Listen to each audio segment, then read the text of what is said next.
Kasabay ng pagulan kagabi sa Barangay Nueva Fuerza sa Carmen, Bohol, ang pagbagsak ng maliliit na tipak ng yelo. Ayon sa Pag-asa, posible ang hailstorm o pagulan ng yelo sa gitna ng matinding thunderstorm. Malakas na ihip ng hangin naman na may alikabok ang bumungad sa mga motorista sa Saranya Boulevard sa Bayawan City, Negros Oriental. Ayon sa uploader ng video, itong unang beses na makasaksi sila ng ganito. Ayon sa Pag-asa, may tuturing itong maliliit na buhawi. Wala namang naitala ang City Disaster Risk Reduction and Management Office ng Pinsala. Hulikam ang mga sandali bago ang malaking sunog na tumupok sa mahigit 200 bahay sa Pasay kahapon. Ayon sa motoridad, LPG ang sinasabing pinagmulan ng sunog. Nakatutok si Jomer Apresto. Malakas na pagsabog ang nakuna ng CCTV mula sa isang bahay sa Barangay 107, Pasay City, pasado 1:30 ng hapon kahapon na naging sanhi ng sunog kung saan mahigit 200 bahay ang tinupok. 4 na residente ang namatay, kabilang ang mag-asawang senior citizen at isang 3 taong gulang na bata, habang 4 na residente naman ang sugatan at nananatili sa ospital. Ayon sa barangay, sa iisang bahay nakatira ang mga namatay at nasugatan. Yung mga nausawi na sa second floor ay puro light material yun sa kamaliit lang. Yun, nung makuha kanina, magkayakap yung lola at saka yung apo.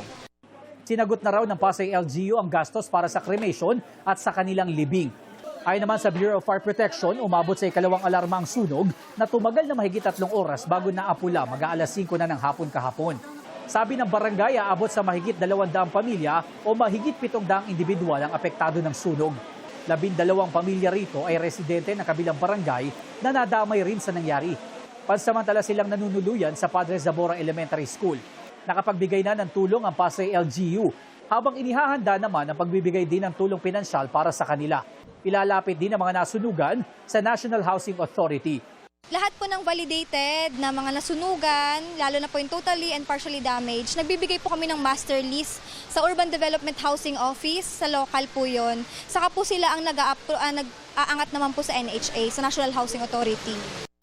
Inaalam pa ng otoridad kung magkano ang halaga ng mga napinsalang ari-arian kasunod ng sunog.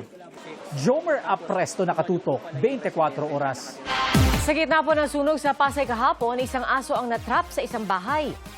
Hindi po makalabas ng aso mula sa balcony ng bahay at naipit sa railing. Agad po siyang pinuntahan ng Fire and Rescue Volunteer. Nailigtas ang aso at naibalik sa may-ari nito.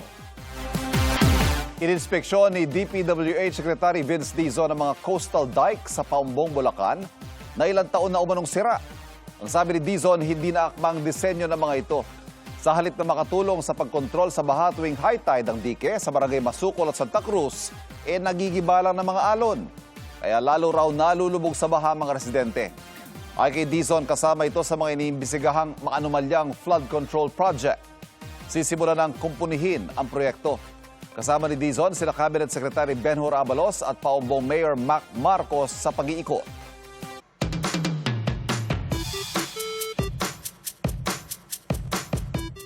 Nito ng Agosto, naitala ang kauna-unahang babaeng Pranses na nakapag-spacewalk sa Kalawakan. Sino nga ba siya? Kuya Kim, ano na?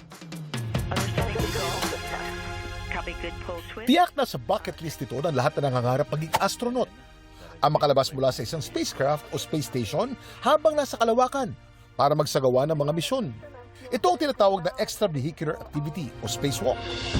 At nito lang August 18, 2 astronaut ang matagumpay na nakalabas mula sa International Space Station.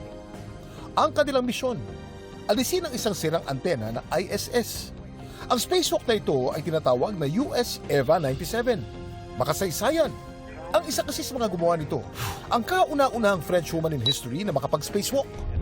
Siya si European Space Agency astronaut Sophie Adenau. Sophie, at this time, you can perform some translation adaptation to get used to your new environment. Welcome to space. Thank you.